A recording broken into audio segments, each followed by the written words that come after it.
Ummahsonic. You're locked into the sound of Ummahsonic with Inayat and Sakina. Online, on air. MashaAllah. Ummahsonic. You're listening to Ummahsonic. Sound. Ummahsonic.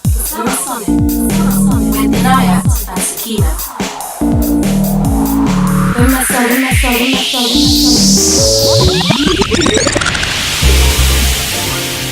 Assalamu alaikum wa rahmatullahi wa barakatuh. Welcome, brothers and sisters, to Ummahsonic with me, Inayat. And me, Sakina. Today we have a show for you. We have international actor, rapper, funny man, comedian Omar Regan. He came up with the brilliant term Halaliwood. Halaliwood. You like I like it? that. I like it. Yeah. A fusion of halal and obviously you got the Hollywoods, the Nollywoods, the Bollywoods. You got everything, right? He also starred and wrote his first feature film, American Sharia. Wow, so he did it all. He did it all, literally.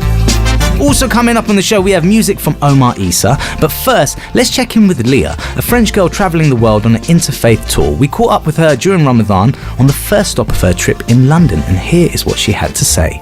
Ummahsonic with Inayat and Sakina. So my name is Leah, I am Jewish. I am part of the Interfaith Tour, and basically I'm going around the world with a Muslim, a Christian and an atheist in 35 countries, doing 10 months to show the world that we can actually work together between different religions for peace and not for war. We are an experiment in ourselves because we seek to prove by the fact that we are going to live 24/7 together that it is possible. We aim to show that through interfaith we can build a stronger social cohesion, and we all believe that by encountering the other we actually reinforce our own faith. We have very different backgrounds, and I'm not only talking about faith. One of us is 19, one of us is 20, the two others are 27 and 28. One guy and three girls. We also have very different travel experiences, very different relations with our family. So it is going to be a challenge, but I really am looking forward to this because I think that we all really want this, and we all want to prove that we can act as a team. We have very complementary skills and very complementary experiences too, so we should get along pretty well. So let's find out how she's doing and if they did all get on. Joining us from Bali is Leah. Leah, what have you been up to since London? So we've been traveling on the road for 8 months now. We're in Bali. Indonesia is our 27th country. So since London, we've been through Europe, Maghreb, the Middle East, Sub-Saharan Africa and Asia. And what have been your highlights so far?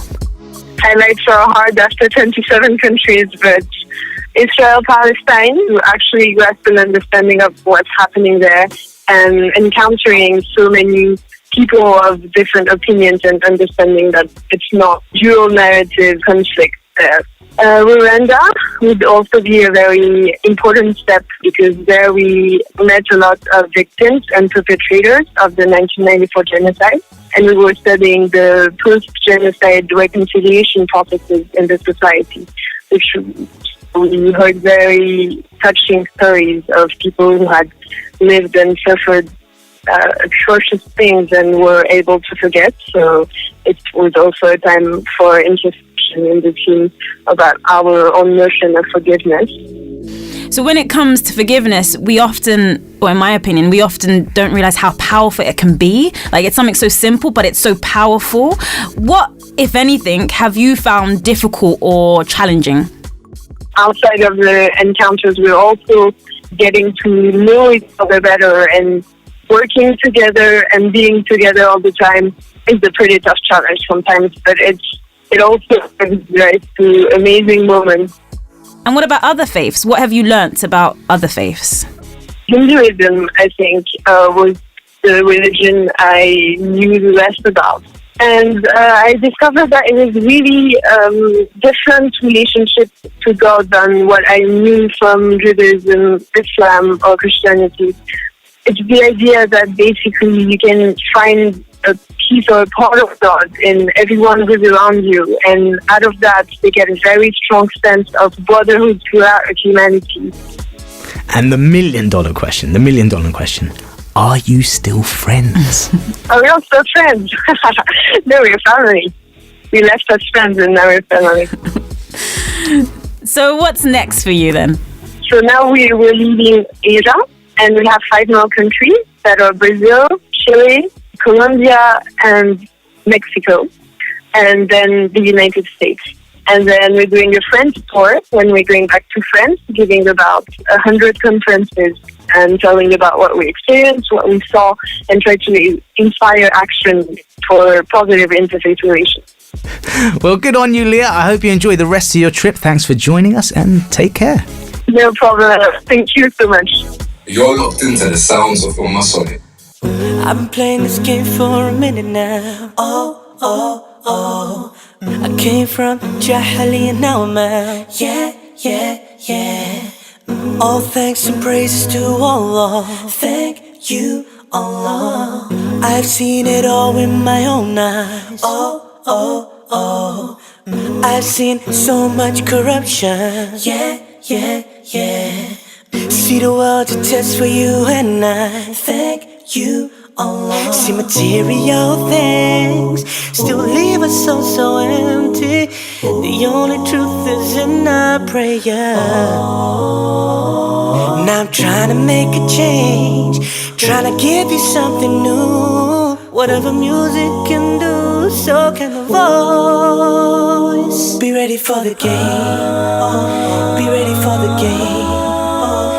It will take you under.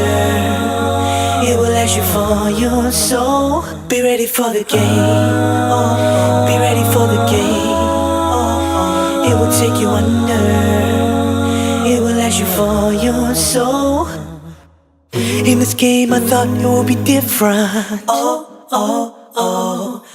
That was naive of me, people are people. Yeah. So let me tell you why I only use my voice. Thank you, Allah. I have strong evidence on my side. Oh. I know there's a difference of opinion. Yeah. So let me put it down for you like this. Thank you, Allah. No scholars bigger than the Prophet Muhammad. Peace and blessings upon him.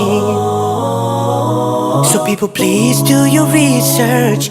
Do not ever follow blindly, 'cause on the day of judgment we'll have to answer. Be ready for the game. Be ready for the game. It will take you under. It will ask you for your soul. Be ready for the game. Be ready for the game. Assalamu alaikum, my brothers. It's your boy Imran for your soul. I left the industry, got out of the rap game. Allah said it's wrong, and who am I to complain? Now you got beats carved in a Muslim name. Pause the pic, tell me what's wrong with the frame. You need to open up the Quran, Ayah 6, Surah Al-Luqman. Read what Ibn Abbas said. By Allah, this is on music, say no more. To all my brothers and sisters that listening, to these singers that openly sinning, understand there ain't a difference in opinion. Please don't talk, you ain't studying religion. I've been in the game, but I'm set now. I'm your brother, Aki, I ain't a letdown. Give me your hand, Aki, we can get out. Trust in Allah, Aki, and He will help out. I just wanna say to my brothers, can we just sit down and talk? You know I got love for all you brothers. We are all Muslimin. So that was Omar Issa there. MashaAllah. From one Omar to another Omar, we caught up with Omar Regan on his recent UK tour. Here's what he had to say about his conversion to Islam. With Inayat and Sakina. I was born and raised in Detroit, Michigan, and my mother, she was searching for faith, like she wanted to be connected because we grew up Christian. I mean, when I was 5, she kept searching. She went from church to church, and she was like, man, she asked the pastor, what do I do? And he said, just pray to God and ask for guidance because, you know, it's different strokes for different folks. We lived close to some Muslims. She started asking questions, and she felt the love and the camaraderie and the unity. And she said, I like the way this feels. So she became Muslim. I was 5 years old. We grew up learning Islam, having no knowledge of it, but we read and took things literal. And then we also learned from other people who took things literal. We grew up learning everything was haram, so there's no music. We threw away all of our pictures. We didn't communicate with people who wasn't Muslim. Like, we just went into a bubble. Oh man, you understand? Oh, this is so amazing. When I go back and I look at it, anybody else would be like, really? That's what you got out of that? So, yeah, I did. But I did it, right? And so I messed it all up. Until I got to like 8 or 9, I remember like I was feeling this idea of Islam, of being away from everybody, is not Islam. We gotta be with everybody. We gotta love everybody. This is the example of Prophet Muhammad. So we would run around the house and we would beat on pots and pans and write songs. And this is what started the fact that I wanted to rap and do music. I am Abdullah, my religion is Islam. We believe our God is one. He has no daughters and he has no sons. Like that, you know, some old school rapper. But I had to make sure that I stay within the guidelines, like, because you can find these things out and then you can go left. You know what I mean? So you still wanted to surround yourself with things that was beneficial. Me and my brothers, we formed a group. We started doing shows, and we was known as the Conscious Brothers who was going to come and remind you about something. So we would have songs like My Loyalty's to One, and Can I Get a I Mean for all the sisters out there keeping it clean, representing the deen. Then we really started going mainstream. We would open up for like Wu-Tang and KRS-One, all these people who actually had some conscience back then. This might sound a little strange to you. Well, here's the reason I came to you. We gotta put our heads together and stop the violence, cause real bad boys move in silence. And we got the record labels calling us, and we were on the radio. Now I'm 15, 16, and we were called SOA, Slaves of Allah. When the Universal Records called, this is where the test of faith came in. They said, wow, you guys are doing some amazing things. You're doing some amazing work, and looks like something we may be interested in. I was like, yes. At the same time, we didn't have any money. We were broke. Like, I was working as a gas station clerk in the night shift. This guy, a couple of rappers came in. He was driving a car, and I was like, how are you driving a car? He was like, man, I got a manager now. I was like, for real? They rented me this car. I was like, what? They paid for my studio time. I was like, what? He said, man, you should meet my management. So I was like, okay. And his management was like, you know what? We're doing a song right now. It's a little different than what you used to doing, but it's about getting money. I don't know if you can write like that. You know, it was like a test. My ego jumped in. I was like, I can write about anything. So I wrote for the first time. This is when I wrote about getting money instead of being conscious about the creator, and love and respect and honor. It was about money. And look how the test of faith goes. They brought me some more tracks. Tracks is like the music behind it. You got to put the lyrics to it. They brought me another one. This was about going to the club. I don't know nothing about it, but I have an idea. So I wrote, right, about going to the club. I went to my brother. I was like, listen, we need to get money. We can come back and do Slaves of Allah, but we need some money because we got to eat. And my brother was stronger than me, right? He was stronger than me. He was like, no, I don't want to write about all that kind of stuff, man. I don't want to do that. He told on me, right? He told my dad, and then this created a split. And so I got really annoyed with this whole chaos that was happening. And one day I did an audition for a movie. It was 1999 now. At that moment, I knew that's what I really wanted to do. I'm good at writing rhymes and I'm good at doing the whole music thing, but this is what I really want to do. So as you just heard there, that was Omar Regan talking about his move away from music and then into acting. And did you know, Sakina, that he actually won a show called Fight for Fame, which was like the American Idol for actors? Wow, so it's huge. It must be huge, right? And then that led to him being the double. Can you believe this? The double for Chris Tucker in Rush Hour 2. No, I see. This is the thing. I always thought, as soon as I see Omar Regan, I think he looks so much like Chris Tucker. Well, have you seen his stand-up? Like, he even does like Chris Tucker impressions and things. Like, Yeah. so it just makes sense. He's like the Muslim version of Chris Tucker, right? Chris Tucker, yeah, most definitely. Well, that actually then led to, bit part roles in films such as Ready to Rumble, a film with David Arquette, another huge Hollywood actor. But he was always searching for more, and that's what basically led to the birth of Hollywood. So here is more from Omar Regan. I don't want to just entertain. I'm not seeking fame. I want to make a change. I want to make a difference. I want people to know what Islam really is. Like, Islam is a continuation. It's not different from the message of Prophet Jesus. It's not different from the message of Prophet Musa. It's not different from the message of Prophet Ibrahim. It's all together. Islam came to unite everybody together. It wasn't to keep everybody separate. That's the reason what made me start Hollywood. Because I want to unite people. I want to give them what Islam really is. And I want to have fun doing it because that's my personality. I like to have fun. You think I'm gonna let you on the case by yourself after what happened last time? You can forget about it. He was resisting arrest. He was in a wheelchair, Mo. It came out of the blue. It was 2012. Like, I had an idea that I wanted to make movies for us, but I didn't really have the confidence. And one day I woke up and said, I know exactly what I'm gonna do. Something just hit me. It just, like it was a gift. And I just was like, I sat down and I just started writing. But I didn't just have the story. This is how it was so impactful. I had the business plan A to Z. I had everything A to Z. Each step, and I knew it only came from Allah. It was a mercy from God. And I followed it, and I have a film. I have a product. I made this film, American Sharia, to try to reprogram the minds of the people. Muslims are not coming to try to establish Sharia because the mercy of Allah is far more greater than the wrath of Allah.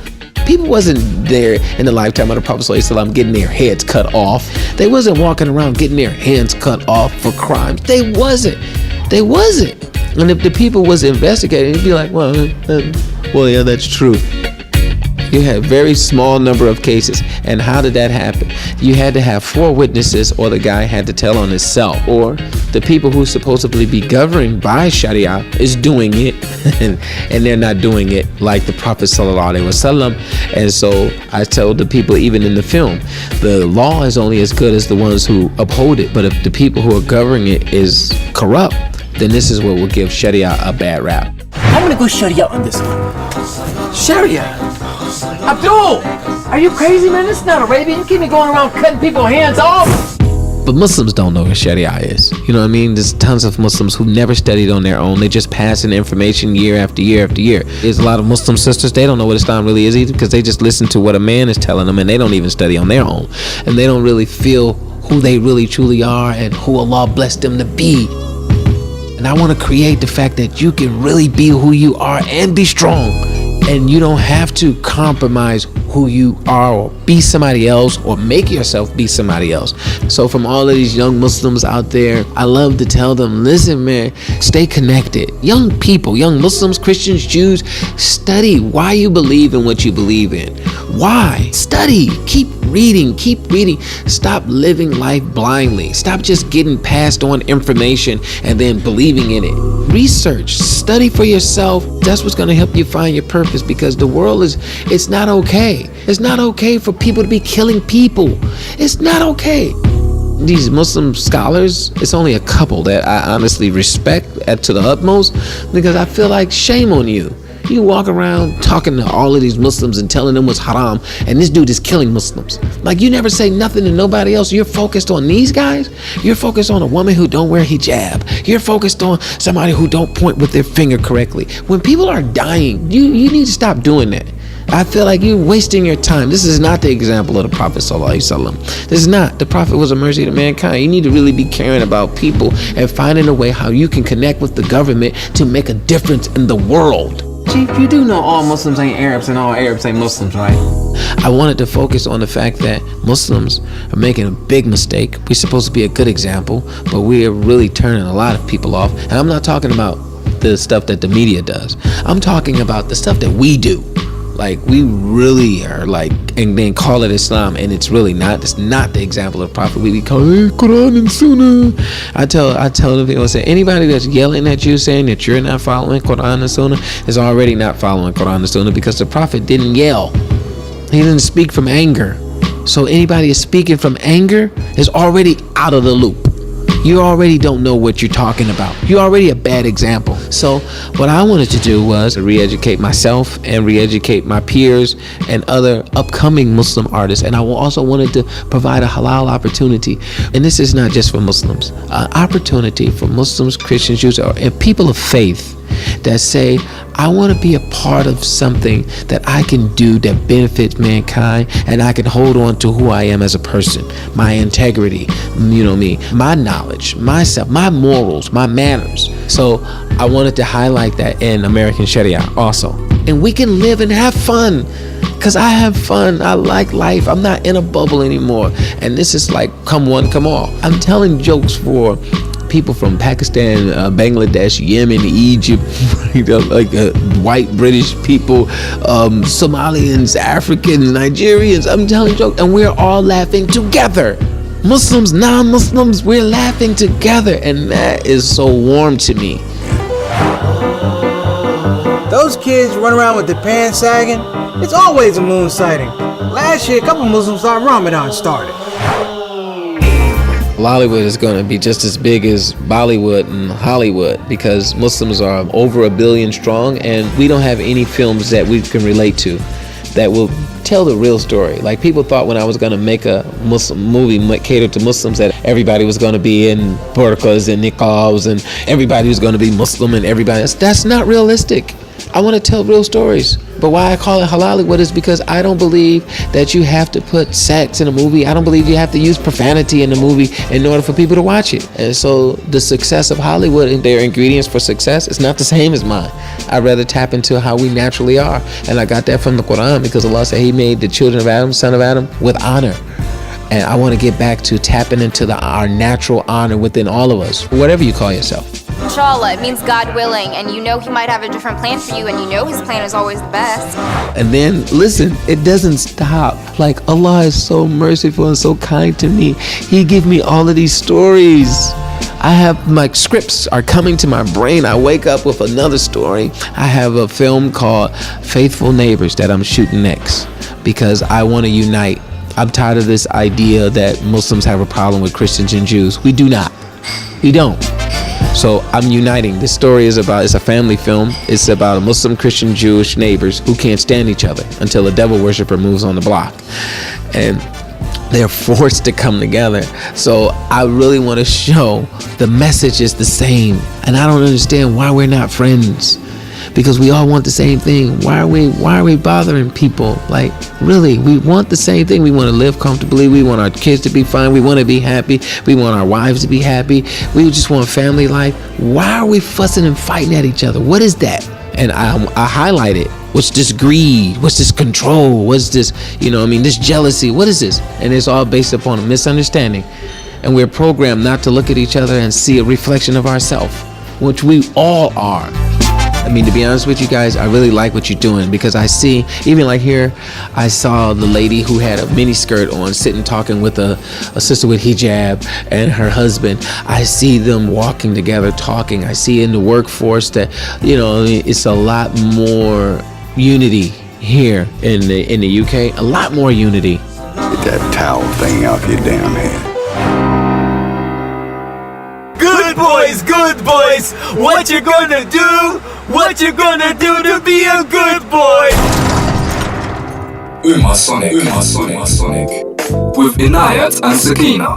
I mean to that. Honestly, we don't speak about unity as often as we should. We're constantly talking about our differences. This person wears hijab, this person does, and this person looks like that. But as Omar Regan is saying, it's about unity. It's about uniting together. And in the UK, we are so blessed. I was just going to say, I do really feel that. I do believe that. And I feel like what energy you kind of radiate comes back to you. So if you have that kind of divisive thinking all the time, then that's what naturally you experience. Whereas I've never had that. All my friends are of different ethnicities and faiths and things like that, and I think it's amazing. amazing. It's beautiful, the differences, and it's incredible. In the UK, there's actually more than 100 languages spoken in the UK. And 100. Did you also know nearly 1 in 10 people living as part of a couple are in an inter-ethnic like kind of relationship? That's quite impressive as well. Like, it's just all about the mixing care, isn't it? All about the mixing. But look, tune in next week, guys, because we're going to have another banging show. Make sure you listen online at any time, and also find us on Facebook, Twitter, Ummahsonic, obviously. It's all happening here. So yeah, until then, guys, take care. Salams. Be one with the Ummah, be one with the hungry, be one with the orphans, oh, just be one with the Ummah, be one with the hungry, be one with the orphans, oh, just be the change that they're looking for, the answers to their du'as and more, the freedom that they're fighting for, be a sustainer to the poor, the suffering in all of these wars, natural disasters and more. Pick yourself off of the floor, find the truth within your core, be the light in the dark, the changing spark, be the one who's brave, we're all servants and slaves, be the light in the dark, the changing spark, be the one who's brave, we're all servants and slaves. Be one with the Ummah, be one with the hungry, be one with the orphans, oh, just be one with the Ummah, be one with the hungry, be one with the orphans, oh, just be one with the Palestinians, pray for the easing of the pain and the freedom, be one with the Syrians, may peace be found in the hearts that are grieving, one with the Pakistanis and Somalis, any member of the Ummah whose heart is in a state of desperation, remember what binds us as one nation, be the light in the dark, the changing spark, be the one who's brave, we're all servants and slaves, be the light in the dark, the changing spark, be the one who's brave, we're all servants and slaves, be one with the Ummah. You've been listening to Ummahsonic. Catch all our shows online at fmo.org.uk. Listen back anytime at fmo.org.uk. With Inayat and Sakina. Ummahsonic. Online, on air. Sounds. Ummahsonic. Online, on air. Sounds. Ummahsonic.